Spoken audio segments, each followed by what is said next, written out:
Sir கொஞ்ச நாளைக்கு முன்பு தான் வந்துட்டு திருச்சியில் டாஸ்மாக் ஊழியர்கள் வந்துட்டு பாட்டில் திரும்ப வாங்கினா எங்களுக்கு ஏற்கனவே பணி சுமை அதிகமாக இருக்குது அப்படின்னு சொல்லிட்டு போராட்டம் நடத்தினாங்க.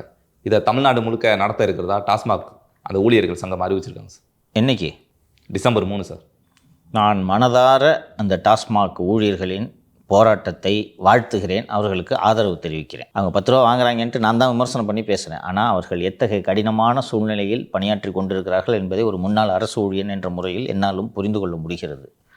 அந்த தான் சொல்கிறேன், நான்லாம் நல்லா ஃபேன் காற்று கீழே உட்காந்து சொகுசாக டேபிள் போட்டு உட்காந்து தப்பா வேலை செஞ்சேன். அவ்வளோ கஷ்டம்லாம் படல. நான் ஜூனியர் அரசுக்கு வாங்கிட்டு இருந்த சம்பளத்தில் 1/3 வாங்குறாங்க. வேலை எப்படிப்பட்ட வேலை? 10 ரூபா வாங்குறான்றதுனால நம்ம அதை ரொம்ப இலக்காரமாக பேசுவோம். இப்போ அது பத்தாதுன்னு இவங்க கொடுக்குற சம்பளத்துக்கு பாட்டில் வேறு வாங்கி அடுக்குன்றாங்க. நான் இன்றைக்கி இந்த விரிவாக அந்த என்னென்ன சிரமங்கள் அந்த பாட்டில் வாங்குறதுல சேகரிக்கிறதுல அப்படின்றத நான் சொல்லியிருந்தேன். அதனால் நான் விரிவாக அதுக்குள்ளே போல மனமாற வாழ்த்துறேன். இப்போது இந்த அப்பீல் நான் சொல்ல போகிறது டாஸ்மாக் ஊழியர்களுக்காக. நிர்வாகம் ஒழுங்கு நடவடிக்கை எடுக்கிறேன்ட்டு மிரட்டும். அன்றைக்கி பணிக்கு வராதவங்களெல்லாம் வேலையை விட்டு தூக்குவோன்னு சொல்லுவாங்க. ஒரு 60,000 பேர் இருக்கீங்கன்னு வச்சுங்க. 60,000 பேர்லாம் வேலையை விட்டு தூக்கிட்டு இவங்க டாஸ்மாக் நடத்த முடியாது, புரிஞ்சுக்குங்க. வேலையை விட்டுலாம் தூக்க முடியாது. ஆனால் இதில் சில பேர் இருப்பாங்க, இன்றைக்கி வேலைக்கு போகலன்னா அந்த 10 ரூபா வசூல் போய்டும்ல, இதுக்காக கருங்காலித்தனம் பண்ணுறதுக்கு பாதி எம்ப்ளாயிஸ் அதில் இருப்பாங்க. இந்த வேலையை பண்ணாதீங்கன்னு சொல்கிறேன். நீங்கள் உங்கள் தோழர்கள் தான் அங்கே வெளியில் நிற்கிறாங்க, உங்களுக்காக தான் வெளில நிற்கிறாங்க. இதில் நிர்வாகத்துக்கு சாதகமாக நம்ம கருங்காலித்தனம் பண்ணிவிட்டு உள்ளே போயிடலாம் அப்படின்னு திமுக சங்கத்தில் இருக்கிறவங்க போட்டோம். மற்ற அனைத்து சங்கங்களும் உறுதியாக இதில் பங்கேற்க வேண்டும். இன்றைக்கி நீங்கள் இல்லைன்னா நாளைக்கு பாட்டில் வாங்கி அடுக்குன்னா ஏன் பாட்டில் வாங்கி அடுக்கலன்ட்டு உங்களுக்கு மெமோ கொடுப்பான், திருப்பி தூக்கி வால்பாறைக்கு அடிப்பான். அதனால் முழுமையாக இந்த வேலை நிறுத்தத்தில் பங்கெடுங்களேன். அரசாங்கம் நான் ஏற்கனவே சொன்னது போல் அவுட் சோர்ஸ் பண்ணியா, பாட்டில் வாங்கி வைக்கிறதுக்குன்னு ஒருத்தனை அவுட் சோர்ஸ் பண்ணேன். கொட்டுதில் டாஸ்மாகில் காசு கொஞ்சோண்டு செலவு பண்ணேன். இன்னொன்று அவுட் சோர்ஸ் பண்ணி அந்த ஏஜென்சி கொடுத்தீங்கன்னா அவன் பாட்டில் வசூல் பண்ணி எடுத்துன்னு போயிட்டு அவன் இடைக்கு போட்டு ஏதாவது பண்ணிட்டு போகிறான். உன் ஊழியனையே ஏன் திருப்பி இந்த வேலையை சுமத்துற? அண்ட் இந்த மாதிரி அவுட் சோர்ஸ் பண்ணி இதை மானிட்டர் பண்ணுறது எளிது. அதுக்கான இன்ஃப்ராஸ்ட்ரக்சரை ஏற்படுத்துங்க. கடையே 10க்கு 10. நீங்கள் இங்கே சிட்டியில் இல்லை, பிரச்சனை இல்லை. இந்த கிராமத்துலலாம் எங்கன்னா போனேன்னா இந்த வயலுக்கு நடுவில் பம்பு செட் இருக்கும். அந்த ரூமை டாஸ்மாக் ஆக்கிடுவாங்க. சுற்றி இருக்கிற வயல் பூரா குஷ்டு பாட்டில் போட்டு வச்சுருப்பாங்க. அப்போ அந்த ஊழியம் பாட்டில் வாங்கி எங்கே எடுக்கலாம்? இங்கே நம்ம பார்க்குறது பூரா கட்டிடங்களில் இருக்குது. கிராமத்துலலாம் போய் பார்த்தோன்னா எங்கள் ஊரில் ஒரு கடை இருக்குது மாதிரி. அந்த வயலில் விவசாயம் பண்ணாமல் தரிசு நிலமாக கிடக்கும். அப்போ இந்த தரிசு நிலமாக இருக்கிற இடத்துல இந்த இடத்துல உங்கள் ஊர்லாம் இருக்கப்போ அந்த மாதிரி நிறைய கடை இருக்குது, சொல்லியிருக்கேன் பார். அங்கே தான் வயலில் தான் கொஞ்சம் குடிப்பே நீ. அப்போது அங்கே நீ பார்த்துருக்கல அந்த கடை எவ்வளோ சின்னதாக இருக்கும். அவன் பாட்டில் வாங்கி எங்கே பாடுக்குவான்? ஸோ இது ஒரு அடாவடித்தனமான ஆர்டர். இது கிட்டத்தட்ட இது 2 வேலை. அது புரியுதா? பாட்டில் வாங்கி வச்சுட்டு அவனுக்கு 10 ரூபாய் திருப்பி தரணும். சில்லறை எங்கே போ? எனக்கு கேஷில் டீலிங்கே இல்லை, எல்லாம் ஸ்கேனிங்கை வச்சுக்கிட்டு சுற்றுறான். அதனால் அது கூடுதல் வேலை. அதுக்கு ஏதாவது ஏற்பாடு பண்ணுங்கள். அதனால் ஊழியர்கள் முழுமையாக இதில் பங்கேற்கணும். அரசாங்கம் பயப்படும், புரிஞ்சுங்க. நீங்கள் டாஸ்மாக் ஒரு நாள் நின்றுச்சுன்னா நடுங்கும் அரசாங்கம். அந்த வேலை நிறுத்தத்தை வெற்றிகரமாக செயல்படுத்த வேண்டியது டாஸ்மாக் ஊழியர்கள் ஒவ்வொருவரின் கடமை. அதனால் கருங்காலித்தனம் பண்ணாமல் ஒழுங்காக ஸ்ட்ரைக்கில் பார்ட்டிசிபேட் பண்ணுங்கள். சார், அந்த டாஸ்மாக் ஃபண்டை வச்சு தானே எல்லா அரசு ஊழியர்களுக்கும் பணம்? ஆமாம், அரசு ஊழியர்களுக்குன்னு சொல்ல முடியாது. பெரும் பகுதி அரசுக்கான வரும் 50,000 கோடி வருஷத்துக்கு. அதில் நீங்கள் 1000 ரூபா கொடுக்க முடியாது. அதனால் கவர்மெண்ட் பயப்படும். சார், இன்னைக்கு தினமலரில் இதன் தொடர்ச்சியாக வந்துட்டு இன்னொரு செய்தி வேறு. எங்கே போனது அந்த வீரியமும் வேகமும்? அரசு ஊழியர்கள் சங்கம் வந்துட்டு இப்போ வேகமாகவே செயல்படுறது கிடையாது. அதுவும் இல்லாமல் இந்த திமுகவோட சங்கங்கள் வந்து அதை மலிவடைய வச்சிருச்சு அப்படின்ற மாதிரி இன்றைக்கி செய்தி வந்துருக்கு. That is right. நாம் 2-3 முறை நாம் இந்த நிகழ்ச்சியிலே நம்ம பேசியிருக்கோம். எடப்பாடி பழனிசாமி ஆட்சியில் எங்கே பார்த்தாலும் போராட்டம்பா.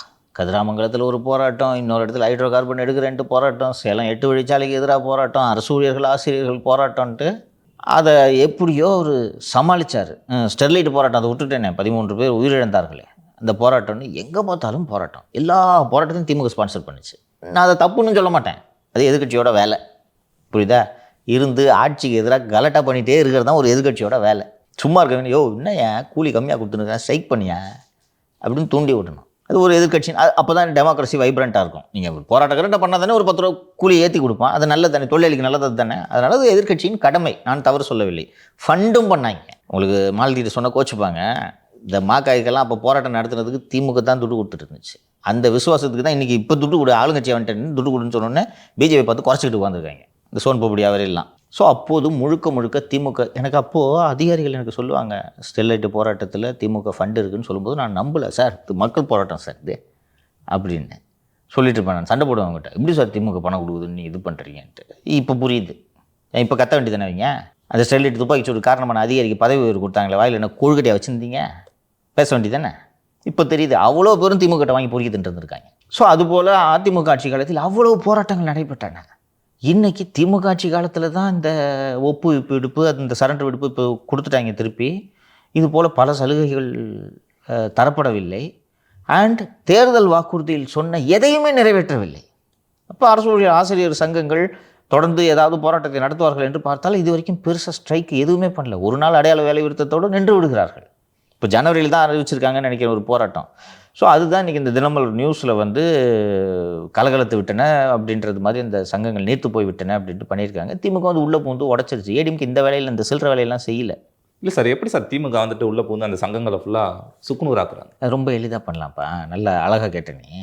ஒரு பத்திரிகையாளர் சங்கத்தோட வேலை என்னப்பா? பத்திரிகையாளரோட நலனுக்காக நிற்கிறது. நலனுக்காக நிற்கிறது இல்லையா?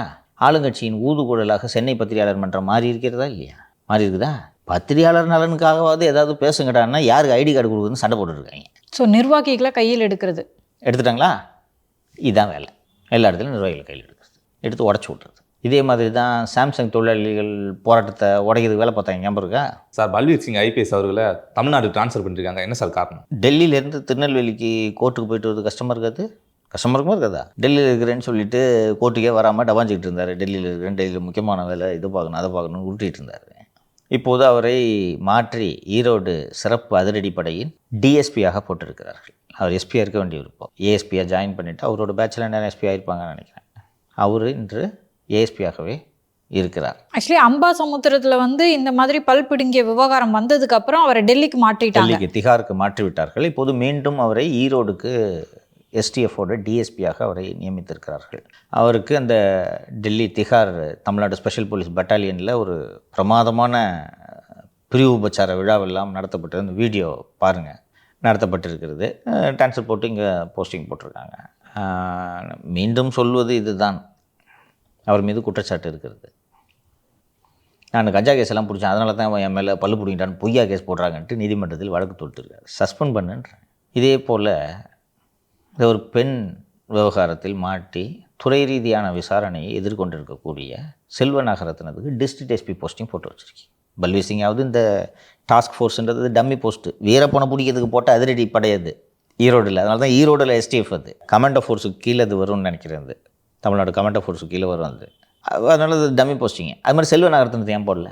ஒரு திரு பாபு என்ற ஐஜி, ரயில்வே ஐஜி தான் செல்வ நாகரத்னத்தின் மீதான அந்த பாலியல் குற்றச்சாட்டில் விசாரணை அதிகாரி. நம்ம தொடர்ந்து அந்த டிபார்ட்மெண்ட் என்கொயரியை கவர் பண்ணிவிட்டு சாட்சிகள் விசாரிக்கப்பட்டு கொண்டிருக்கிறார்கள் என்பதெல்லாம் நம்ம பதிவு செஞ்சுருந்தோம். டப்பு நின்றுச்சு விசாரணை. ஒரு சாட்சி முடிச்சுட்டு இப்போ அடுத்து ஒரு குரூஷியல் விட்னஸ் விசாரிச்சா நிறைவடைஞ்சிடும். அவர் அந்த அதிகாரி தன்னுடைய அறிக்கையை அளிக்க வேண்டியதான். டப்பு நின்றுச்சு. என்ன சார் காரணம்? யாராவது கடவுளின் ஆசீர்வாதம் அவருக்கு கிடைத்திருக்கும்.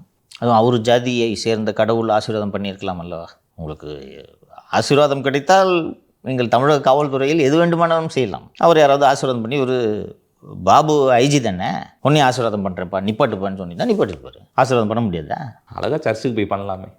அப்படி தான் பண்ணியிருக்காங்க இங்கே. ஆமேன்.